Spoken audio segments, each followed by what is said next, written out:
Hello everyone, ఎలా ఉన్నారు అందరూ? నేను చాలా రోజుల తర్వాత వీడియో అప్లోడ్ చేస్తున్నా అండి. ఎందుకు ఇంత గ్యాప్ అంటే మేము ఒక చిన్న ట్రిప్ ప్లాన్ చేసుకున్నాము. ఆ ట్రిప్లో జరిగినవన్నీ మీతో షేర్ చేసుకుందాం అనుకుంటున్నాను. ఫస్ట్ మేము విజయవాడ స్టార్ట్ అయ్యామండి. విజయవాడకి వెళ్ళకముందే మేము ఫుడ్ అన్నీ ఇంట్లోనే ప్రిపేర్ చేసేసుకున్నాం. మేము బుక్ చేసుకున్న బస్ సిట్టింగ్ కూడా 40. మేము దానికి పే చేసింది 65,000. అలా అందులో మేము 35 మెంబర్స్ అలా వచ్చామండి ట్రిప్కి. మాకైతే పర్ హెడ్ 2,000 అలా పడిందండి డ్రైవర్కి అన్నీ ఇచ్చుకుని. వెళ్ళే ముందు మేము టిఫిన్స్ అన్నీ చేసుకుని వెళ్ళాం. మా మమ్మీ అయితే మామిడికాయ పులిహోర చేశారు, మా ఆంటీ అయితే చపాతీ పన్నీర్ కూర. అలా చాలామంది చాలా రకాలు తెచ్చారు. కొంతమంది అయితే బొబ్బట్లు, జంతికలు స్నాక్స్ కింద తెచ్చారు. ఒక ఆంటీ అయితే ఆవడ తెచ్చారు. అలా చాలా బాగా తెచ్చారనమాట. ఇంకేంటంటే మేము ట్రావెల్స్ వాళ్ళని కూడా ఫుడ్ గురించి అడగలేదు, మా అంతటా మేమే ప్రిపేర్ చేసుకెళ్ళాము. మిగిలిన నెక్స్ట్ డేస్కి మేము హోటల్స్లో తిన్నాము. అలా ఫస్ట్ మేము విజయవాడ దర్శనానికి వెళ్ళాము. మేము యాక్చువల్లీ మా ఊర్లో 4కి అలా స్టార్ట్ అయ్యాము. విజయవాడ వెళ్ళి దర్శనం చేసుకుని విజయవాడ దర్శనం అయిపోయాక ఒక చోట ఆగి ఫుడ్ తినేసి మళ్ళీ స్టార్ట్ అయిపోయాం నైట్ జర్నీ. మార్నింగ్ అహోబిలం వెళ్ళాము. 6 ఆ టైం అవుతుంది. అహోబిలం అనేది కర్నూలు జిల్లా ఆలగడ్డలో ఉందండి. అక్కడ చాలా బాగుంది ప్రదేశం అనేది కూడా, మొత్తం కొండలు అన్నీ ఉన్నాయి. మేము అక్కడ వెళ్ళగానే టెంపుల్ దగ్గరలోనే మాకు కొన్ని రూమ్స్ దొరికినాయి.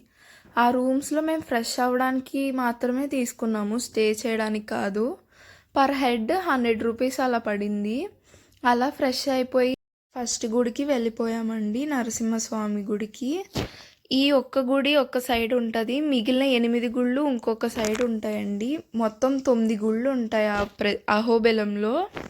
కానీ చాలా బాగుంటాయి. ఇక్కడున్న నేచర్ అంతా ఎంత బాగుందో అండి. వాటర్ ఫాల్స్, కొండలు, ఆ చెట్ల మధ్యలో నుంచి వెళ్తుంటే చాలా బాగుంది. అలాగే ఇక్కడ ఎప్పుడు మనం డైలీ బిజీ లైఫ్లో ఉండి ఇలా నేచర్లో ఉండడం చాలా తక్కువ కదండి.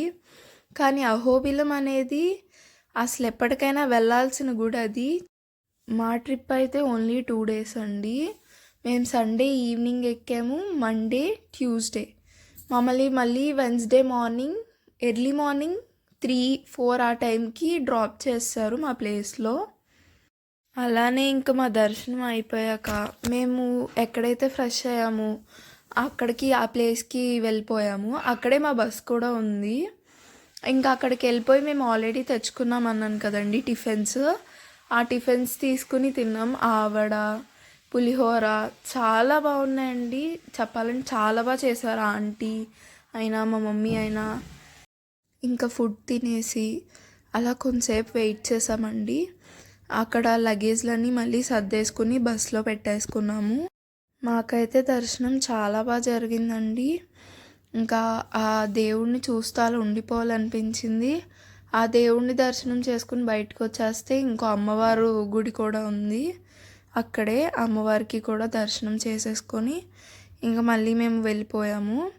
కానీ చాలా బాగుందండి, లైఫ్లో మర్చిపోలేని గుడిని చూసాం మేమైతే. అక్కడ ఎన్ని చూసినా, ఏ గుడి దగ్గర చూసినా చాలా కోతులు ఉన్నాయండి. కానీ చెప్పాలంటే వాటిని చూసినా భయం వేసింది, కానీ చాలా క్యూట్గా అనిపించినాయి. కానీ అవి ఎవరికి హాని చేయలేదండి. మీకు ఇవన్నీ చూపించడం కోసం, అలాగే ఏం జరిగిందని చెప్పడం కోసమని వీడియో తీసానండి. అలా కొబ్బరికాయ కొట్టేసి లోపలికి వెళ్ళిపోయాము. ఇంకా ఫోన్ లోపల పెట్టేసి అలా ప్రశాంతంగా దేవుడికి దండం పెట్టుకుని అన్నీ అనుకుని ఇంకా బయటకు వచ్చామండి. వచ్చేసిన తర్వాత మేము ఇప్పటిదాకా చూసింది ఒక్క గుడే అహోబిలంలో. ఇంకా 8 గుళ్ళు ఉన్నాయి. ఆ 8 గుళ్ళు ఒక చోటే ఉంటాయి. ఇంకా దర్శనం అయిపోయాక రూమ్కి వెళ్ళిపోయి ఇంకా అన్నీ తినేసి స్టార్ట్ అయిపోయాం. మేము వెళ్ళేది మిగిలిన 8 గుళ్ళేనండి. ఆ 8 గుళ్ళలో కూడా జరిగిన కామెడీ అంతా చూడాలి అనుకుంటే wait for part 2. Thanks for watching.